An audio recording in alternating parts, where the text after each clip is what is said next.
Mary Harris had never wanted a quiet life.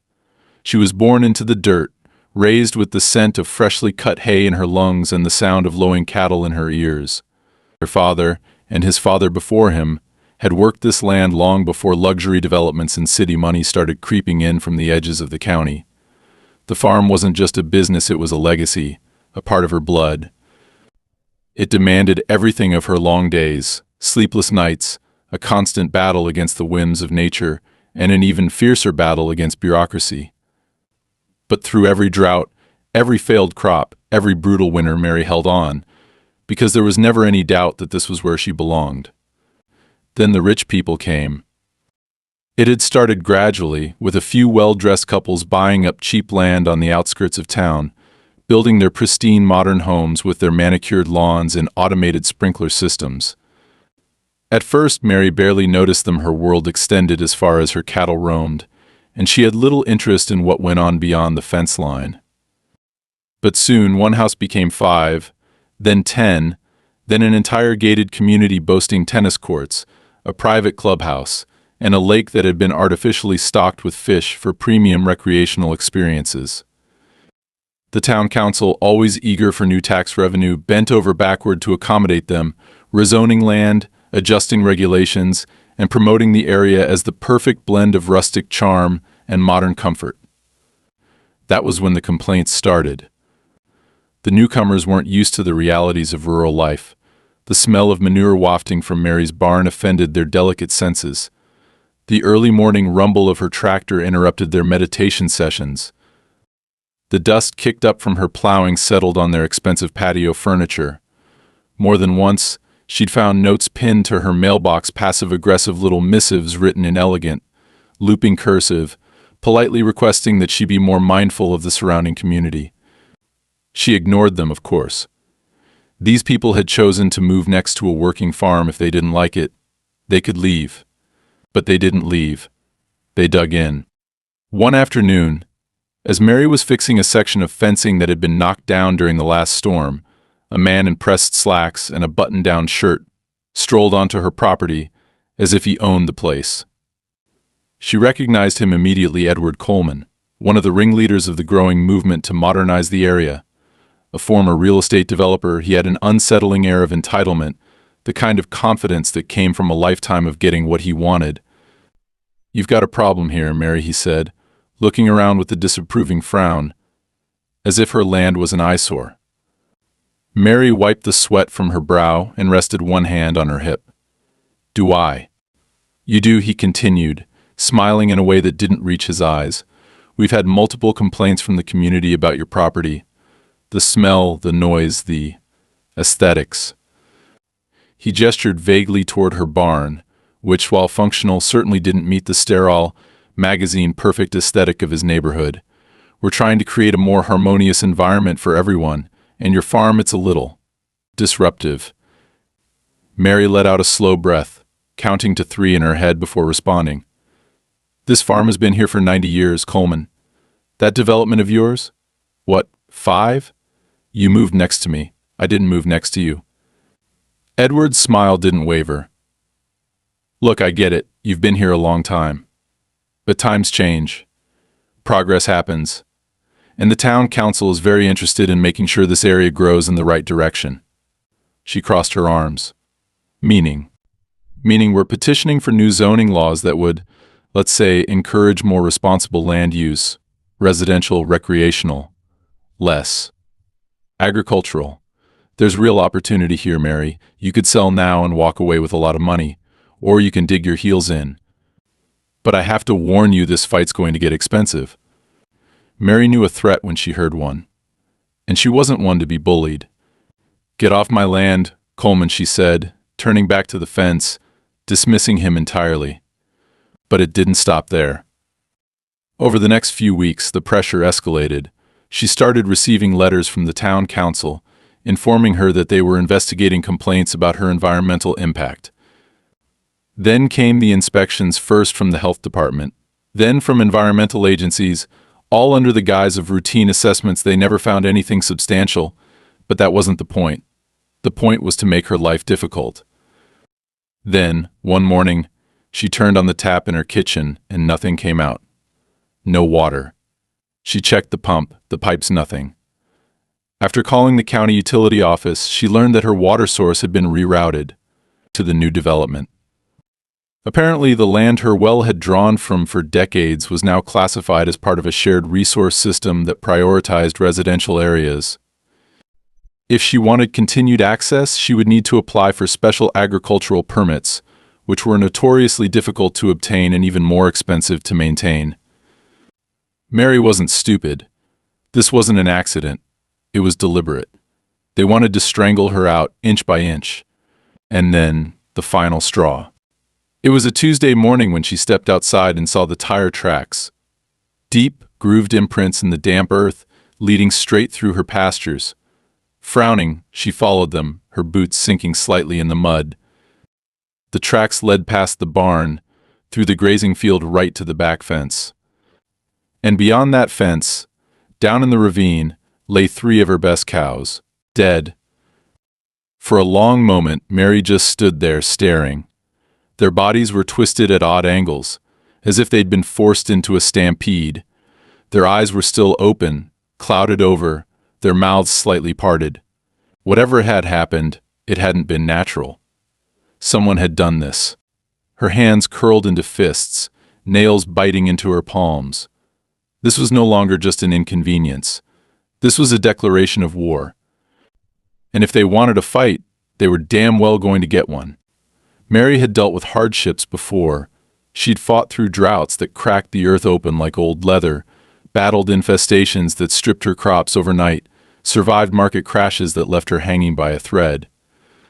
But this was different. This wasn't nature testing her resilience, nor was it the cruel hand of economic downturn.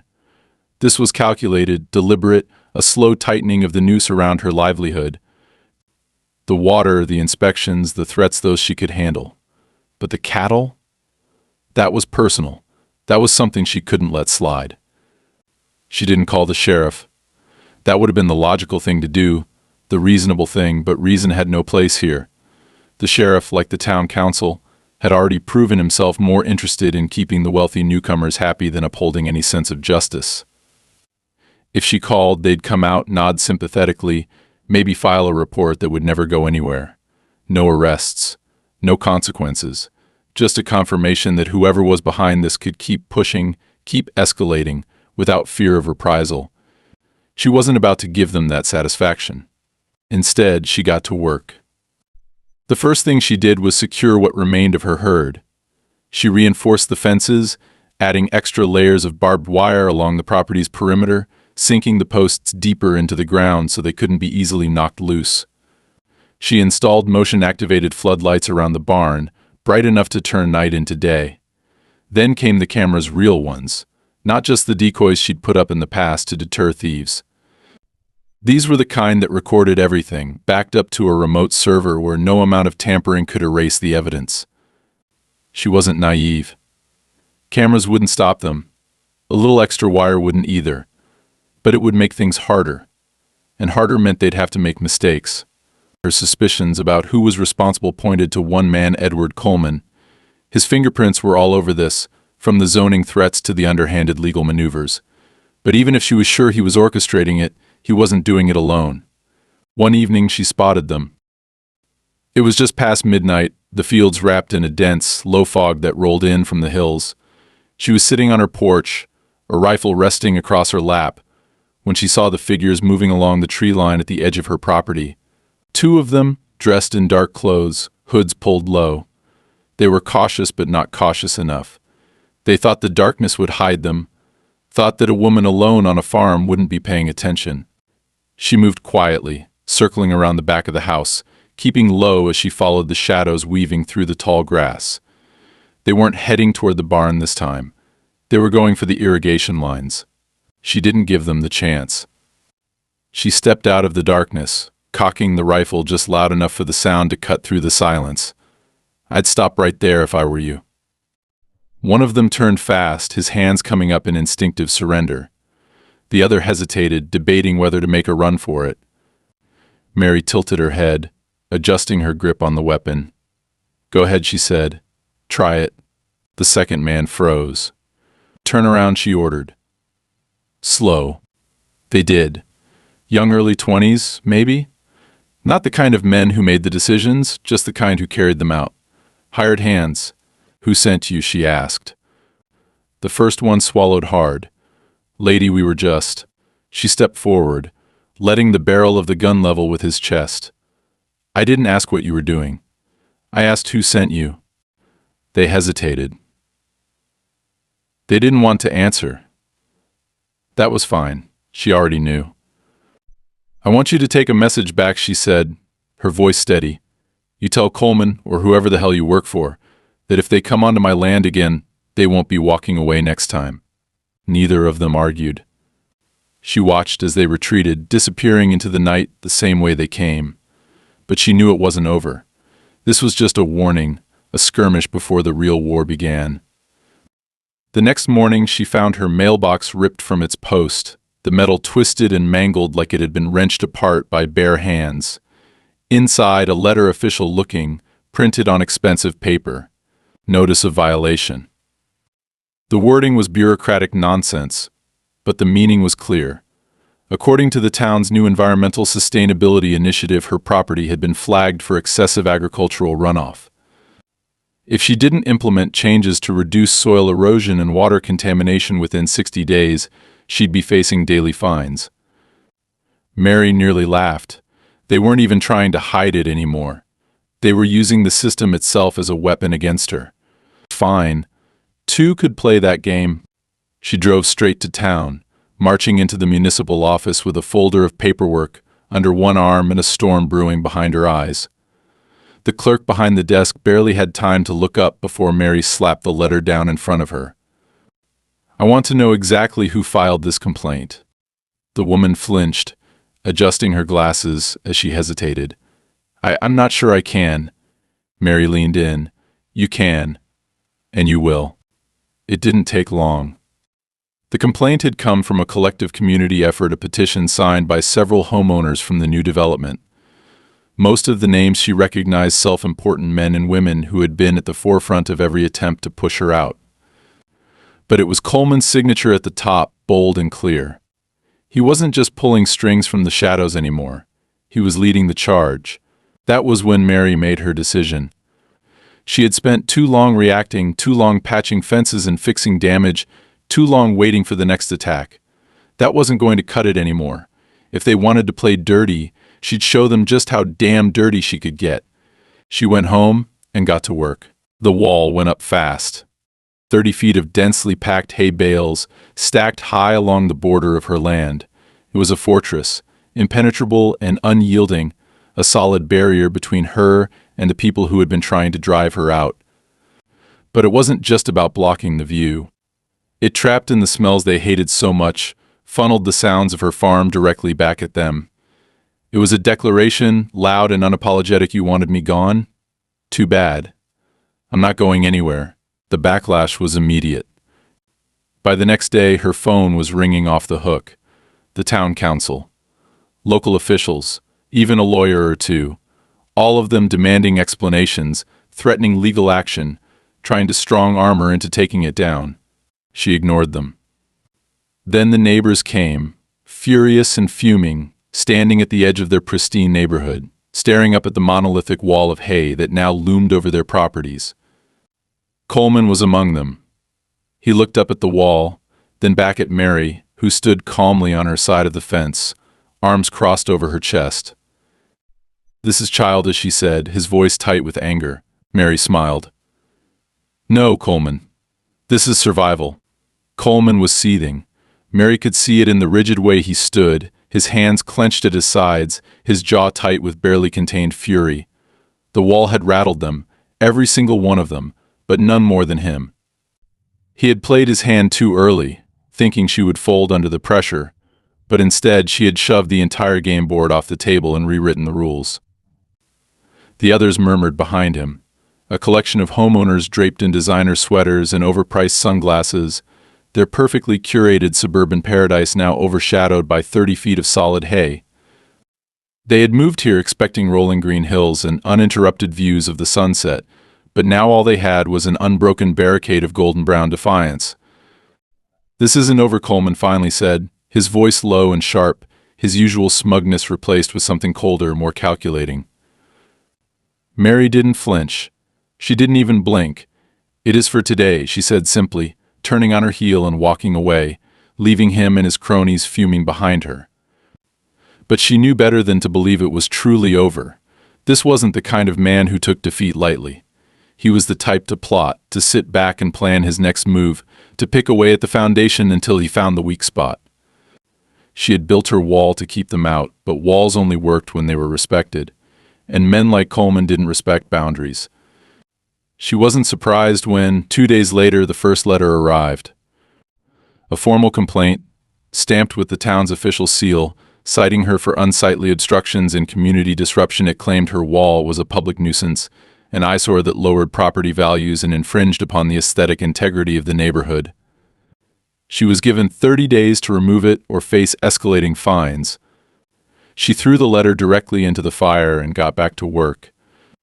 The second letter arrived 3 days later, this one citing a different violation: agricultural waste mismanagement. According to the complaint, her hay wall posed a potential fire hazard, and if she didn't dismantle it, the fire marshal would be forced to intervene.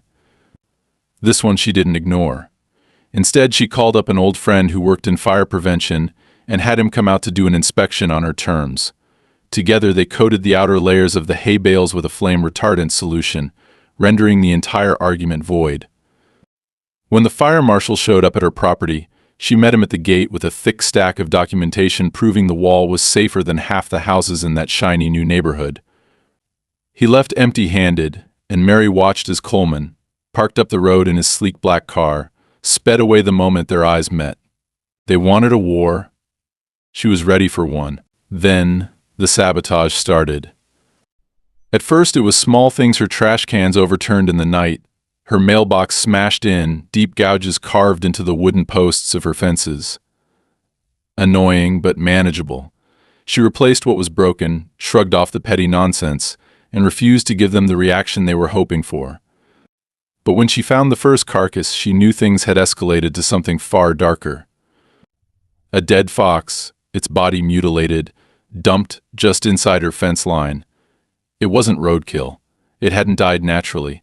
Someone had put it there, a message left rotting in the grass.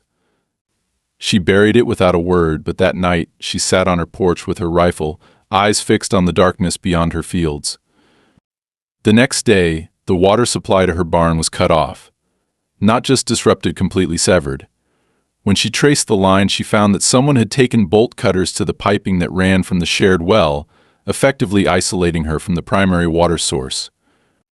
It didn't take much digging to find out that the well had been reallocated for residential use.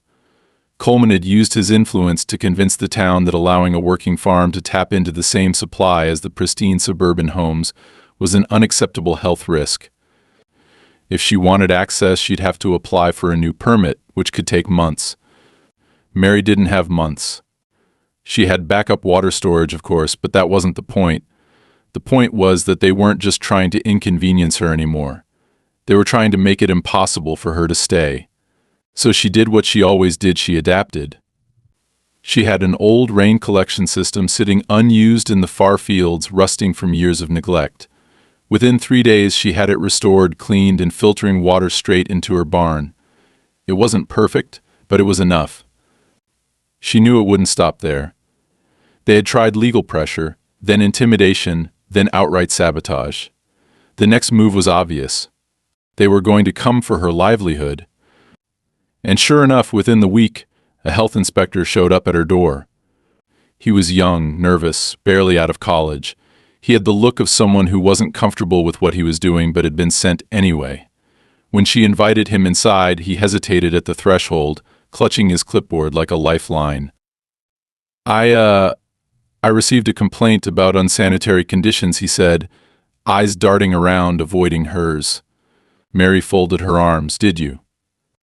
"Yes, ma'am," he continued. There were reports of improper waste disposal, contaminated feed, and he stopped, flipping through his notes as if he didn't quite believe what was written there. Mary let the silence stretch, watching him squirm. Finally, she spoke. Well, you came all this way. Might as well do your inspection. It took less than an hour. She walked him through every part of her farm, from the feed storage to the milking stations, making sure he saw exactly how meticulous she was with her operation. She wasn't sloppy. She wasn't careless. If anything, her farm was cleaner than the industrial processing plants most people relied on for their groceries. When they reached the end, the inspector rubbed the back of his neck. I don't actually see anything that violates code.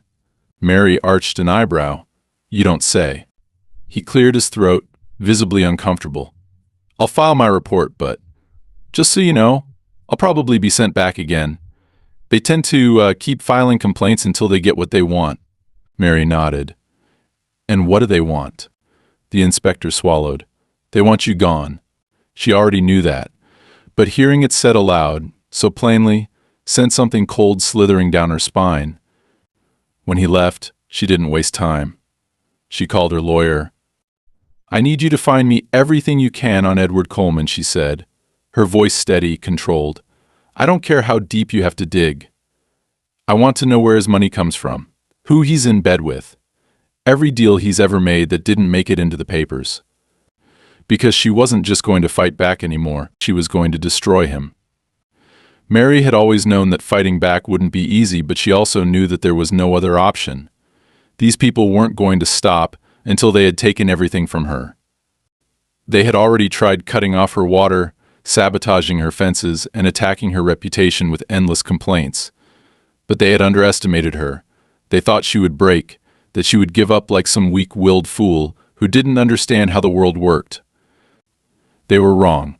She had spent her entire life learning how to survive in a world that did not care whether she made it or not. She had learned how to fight without ever throwing a punch, how to build something strong enough to withstand any storm. And this? This was just another storm. She had called her lawyer because she wasn't going to fight this battle on their terms anymore. She wasn't going to sit back and react every time they tried to push her out. She was going to go after them first, and that meant knowing exactly what kind of man Edward Coleman was when no one was watching. The lawyer, a sharp-witted woman named Olivia Marks, had understood the assignment immediately.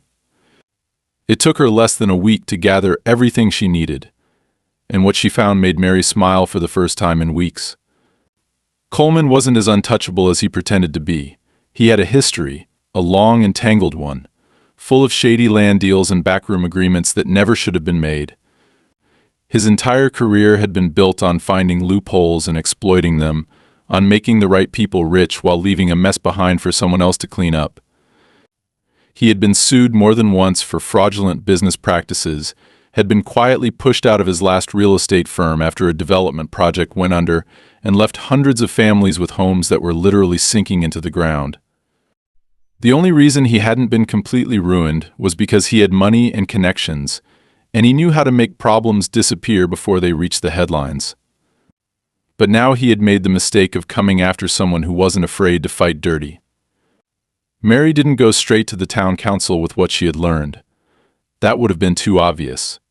Instead, she made sure the right people started asking the right questions. She made anonymous calls to local reporters, hinting at financial irregularities in Coleman's latest projects. She had Olivia quietly send letters to state regulators, pointing them toward discrepancies in how certain zoning changes had been approved. And then, just to make sure he knew exactly who he was dealing with, she sent him a single, unsigned note. I know what you did. She imagined him finding it, sitting in his sleek, overpriced office, his perfectly curated world suddenly full of cracks he hadn't seen coming. She pictured the way his hands would tighten around the paper, the way his pulse would spike as he realized that someone had been digging into his past. He wouldn't know who had sent it. That was the beauty of it. He would suspect, of course, but he wouldn't be able to prove a thing. And that uncertainty, that fear of not knowing where the next hit would come from, that was going to eat away at him. And it did. Within days, things started changing. Coleman stopped pushing as aggressively. The complaints still came in, but they were fewer, weaker, as if his attention was suddenly divided. The people who had been so eager to harass her started backing off, unsure of whether they were still on the winning side. Even the town council, which had once seemed so eager to bend to his will, began hesitating. They were politicians, after all, and politicians did not like uncertainty. But Mary wasn't done. She knew that just scaring Coleman wasn't enough. He had money, power, and influence, and people like that didn't go down easily. If she wanted to win, she had to make it impossible for him to keep fighting her. So she set a trap. She had learned something important while digging through Coleman's past. He was greedy. Not just in the way that all men like him were greedy, but in a way that made him reckless. He didn't just want to win, he wanted to win big. He wanted everything. And that meant he was always looking for the next opportunity, the next shortcut that would get him ahead of the game. So she gave him one. Through a carefully placed rumor, she let it slip that the county was considering opening up a large stretch of undeveloped land for commercial investment. It wasn't true, of course, but it was the kind of thing that a man like Coleman wouldn't be able to resist. He had spent months trying to push her out so he could take over her land, but if he thought there was something even bigger on the table, something that could make him even richer, he would shift his focus. And he did. Within days, he was pulling strings, trying to get ahead of the imaginary deal. He started calling in favors, using up political capital, making promises he couldn't keep. He went all in, so focused on chasing the ghost Mary had dangled in front of him that he didn't see the walls closing in around him. Then came the final blow. The reporters she had tipped off finally published their story. It wasn't a full expose, not yet, but it was enough. It detailed his questionable land deals, his history of failed projects, his close ties to council members who had helped push through zoning changes that just so happened to benefit his developments. It wasn't damning on its own, but it planted the seed of doubt, and that was all it took. The council turned on him almost immediately. He had been a useful ally when he was untouchable, but now that his name was starting to show up in the wrong kinds of conversations, he was a liability. His political support evaporated overnight. The fines against Mary's farm were quietly dropped, the zoning changes put on hold. And Coleman? He ran. Not immediately, not publicly, but Mary saw the signs. His house, the one that had once been the pride of the new development, went on the market. His name started disappearing from town meetings, and then one day he was just gone. No fanfare, no final confrontation, just silence. Mary didn't celebrate. Not exactly. This had never been about revenge. It had been about survival, about holding on to what was hers. And as she stood on her porch, looking out over the land her family had built with their own hands, she knew one thing for certain. No one would ever take it from her. Not now. Not ever. Mary had won a battle, but she knew better than to think the war was over. Coleman might have backed off, might have slithered into whatever hole men like him disappeared into when the tide turned against them, but he had left behind a mess. His influence had been a cancer that had burrowed deep into the town system, and even though he was gone, the damage lingered. The people he had empowered, the ones who had stood behind him when he was strong, still had their own grudges, their own interests. They had spent too much time and money trying to push Mary out to just let it go now. If anything, Coleman's absence had made them more desperate, more reckless. Now, they weren't just trying to make her leave. They wanted to make an example out of her. The first real sign of trouble came when her suppliers started dropping her. It wasn't immediate, but it was noticeable. One by one, businesses she had worked with for years began sending polite but firm emails explaining that they could no longer fulfill her orders. First, it was Feed and Grain, her usual distributor, citing logistical issues that prevented them from delivering to her property. Then, the hardware store in town, the one she had always relied on for tools and repair materials, suddenly stopped carrying the specific equipment she needed. Even the butcher shop that had purchased her livestock for years started canceling her deliveries, citing new sourcing agreements that conveniently excluded her. Mary wasn't stupid. She knew exactly what was happening. This wasn't a coincidence.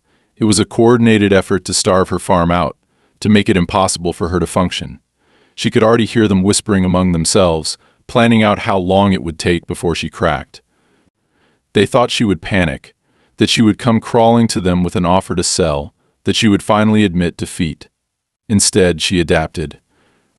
She found new suppliers, ones outside of town, ones who weren't tangled up in the local politics and backroom deals.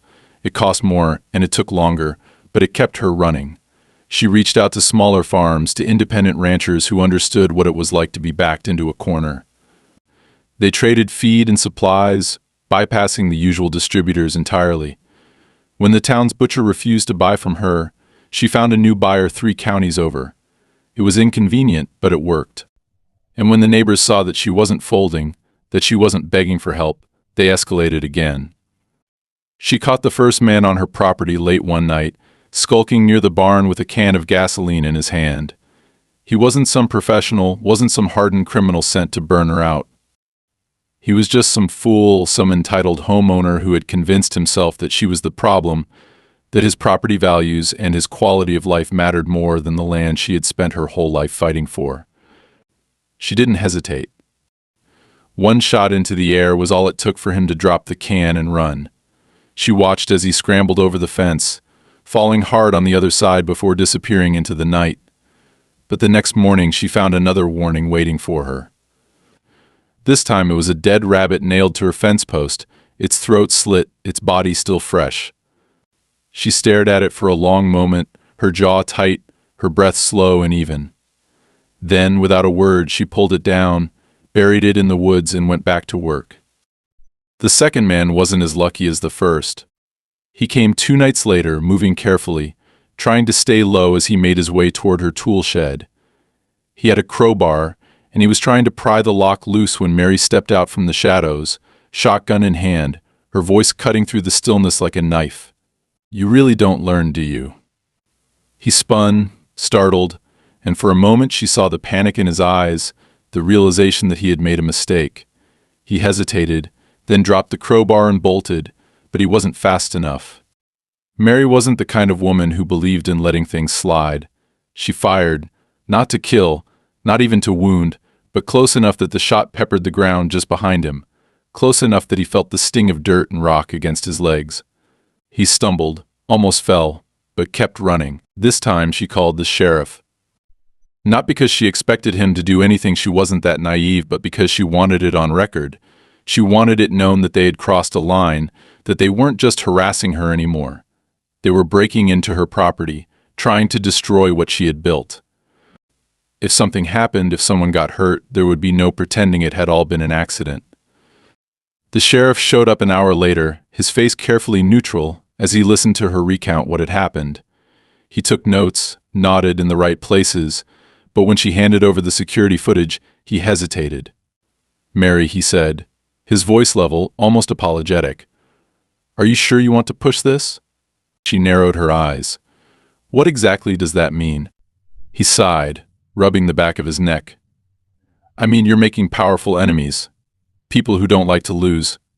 If you press charges, if you push too hard, this could get worse." Mary let out a short, humorless laugh. "Worse? Sheriff, they've killed my cattle, sabotaged my farm, tried to burn my barn down, and now they're breaking onto my land in the middle of the night. How much worse do you think it can get?" The sheriff didn't answer. He didn't have to. She knew exactly what he meant. It could get a lot worse. But she wasn't going to let that stop her. The next morning, she put up new fences, taller and stronger than before. She reinforced her doors, added more cameras, more floodlights. She made it clear, without saying a word, that she wasn't backing down. And for a while, things were quiet, too quiet. Then, one afternoon, she went to check on her well and found that the water was poisoned. Not just contaminated, deliberately poisoned. Something had been dumped in, something chemical and foul, strong enough that the stench burned her nose the moment she lifted the cover.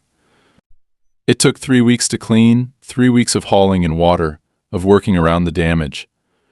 3 weeks of knowing that whoever had done this wasn't just trying to chase her out anymore. They were trying to break her. But Mary didn't break. Instead, she made a decision. They wanted a fight. They were going to get one. But this time she wasn't going to just defend herself. She was going to end this. Mary had always known that there were people in this world who didn't believe in consequences. They believed money could erase their mistakes, that influence could shield them from responsibility. They thought they could push and push until the people in their way finally crumbled. The people who had been trying to break her were exactly that type. They had tried everything: legal loopholes, financial sabotage, intimidation, destruction of property, and now outright poisoning. But they had miscalculated. Mary wasn't going to crumble. She wasn't going to run. And she sure as hell wasn't going to let them win. She had spent weeks fixing what they had tried to ruin, hauling water, reinforcing fences, keeping watch at night with a shotgun resting on her porch. But she knew that none of it mattered if they were allowed to keep going. She had played defense long enough. It was time to take control of the situation. She started by calling Olivia Marks, her lawyer. Olivia had already proven herself ruthless when it came to digging into Coleman's past, and Mary knew that if anyone could find something to take these people down, it was her. She gave Olivia a single instruction: don't just look at Coleman. Look at all of them. The entire group of wealthy homeowners who had been part of the campaign against her. Find out who they were, where their money came from, what connections they had. There was no way they had all been acting independently. Someone else was pulling strings now that Coleman was gone. While Olivia got to work, Mary made her next move. She had long suspected that the sabotage on her farm hadn't just been the work of a few angry neighbors. It had been too calculated, too organized. So she did something she had never done before. She hired a private investigator. Not some clean-cut, suit-wearing professional from the city, but a man who understood people like Coleman and his cronies, a man who had spent years dealing with corporate corruption and small-town power plays. His name was Travis Boone, and he was the kind of man who got answers, one way or another. Boone worked fast. Within a week he had something. The people targeting Mary weren't just rich and entitled, they were investors. They weren't just trying to drive her out because they hated the smell of manure or the sound of tractors. They were doing it because they had a plan for her land. A very specific plan. Buried deep in county records was a proposal, an unofficial one, not yet submitted but already in motion, to convert a large section of farmland into a private airstrip and luxury retreat for high-net-worth individuals. The project had been in development for months, long before they had started trying to force her out.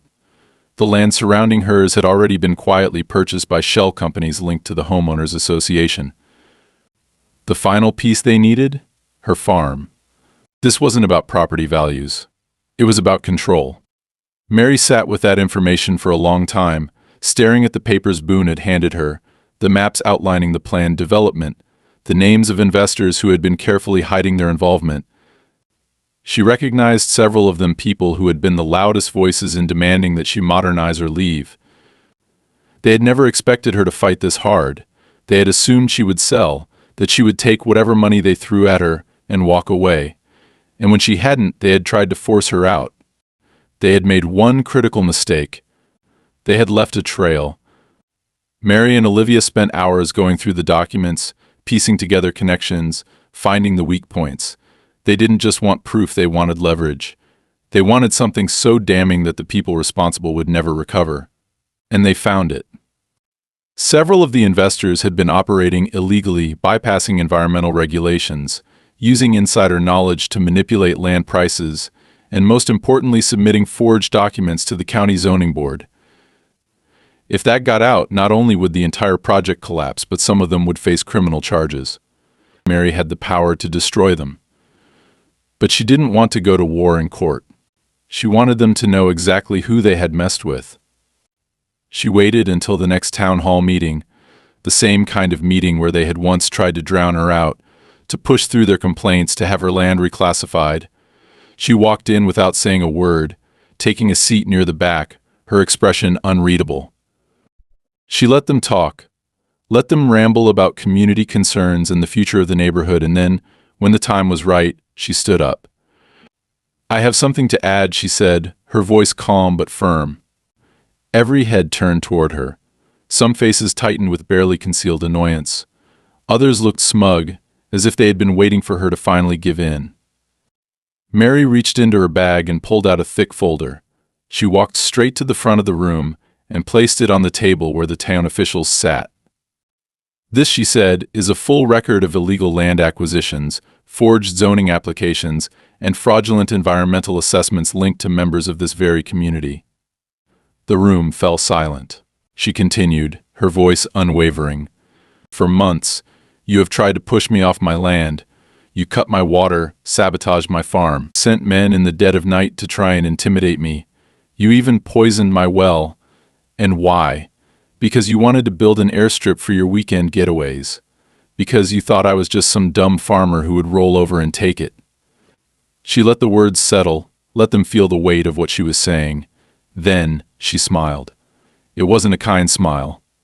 I'm not going anywhere. But you? After tonight, I think some of you might.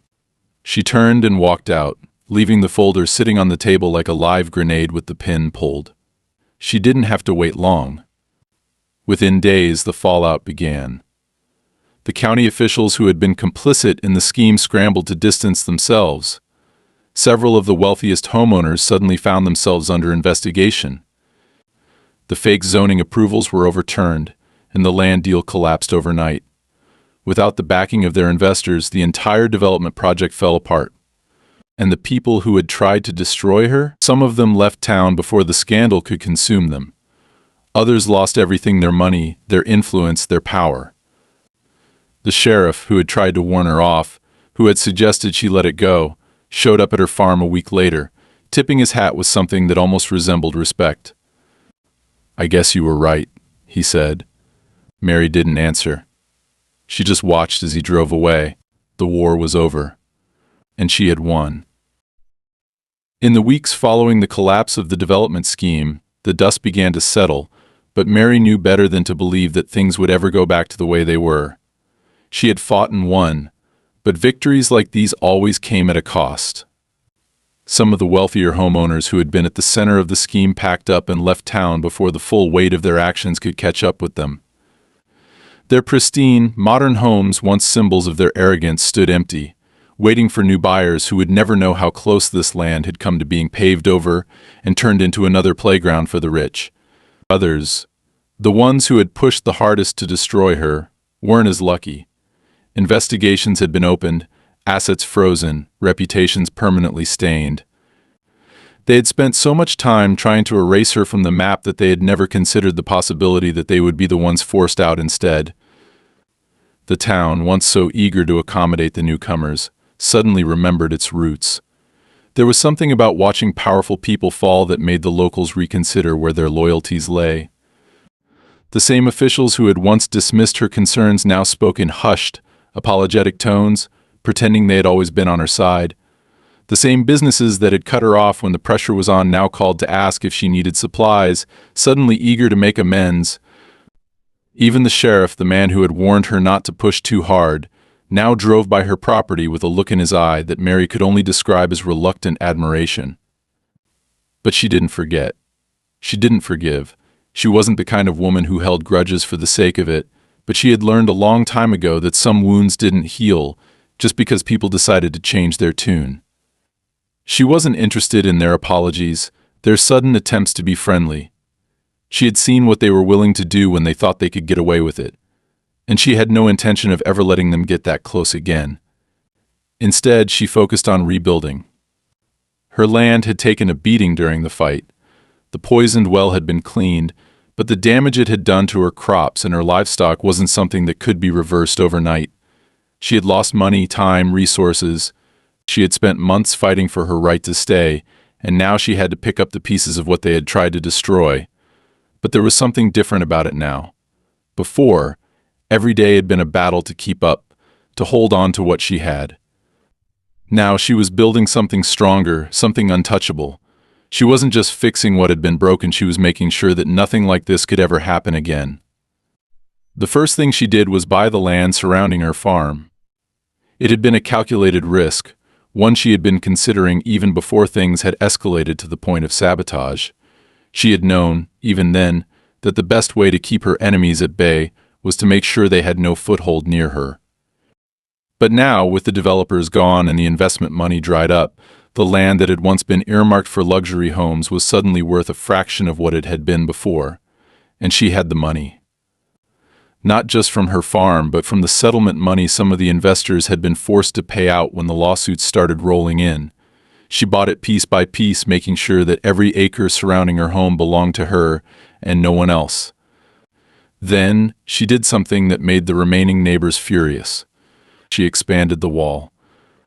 The original 30-foot hay wall had been built in desperation, a last-ditch effort to push back against the entitled homeowners who had tried to force her out.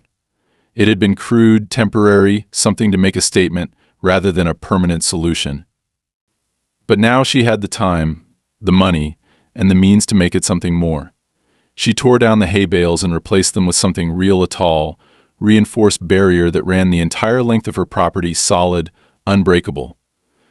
She planted thick rows of trees along its edge, ensuring that in a few years, even the site of her land would be completely blocked off from anyone who dared to settle nearby. She didn't do it out of spite. She did it because she knew that there would always be another Coleman, another greedy, self-important man who thought he could take what he wanted, another group of wealthy transplants who saw her home as nothing more than an inconvenience standing in the way of their vision. She had already fought one war. She wasn't going to fight another. She made sure of it. For a while, people still talked about what had happened. There were whispers in town about how she had won, about how she had taken down men with more money, more power, more influence than she could ever hope to have. Some admired her for it. Others resented her, but none of them dared to challenge her again. Time passed. The empty houses left behind by the wealthier homeowners eventually found new occupants, people who weren't looking to change the land, but to live with it. A few small farmers moved in, people who respected what she had fought to protect. The town quieted. The tension that had once filled the air slowly faded, replaced by something that almost felt like peace. One evening, as Mary sat on her porch watching the sun set over the fields, she let herself breathe for the first time in what felt like years. The land was hers. It had always been hers. And now, finally, there was no one left to try and take it from her. She had fought. She had won. And no one would ever dare challenge her again.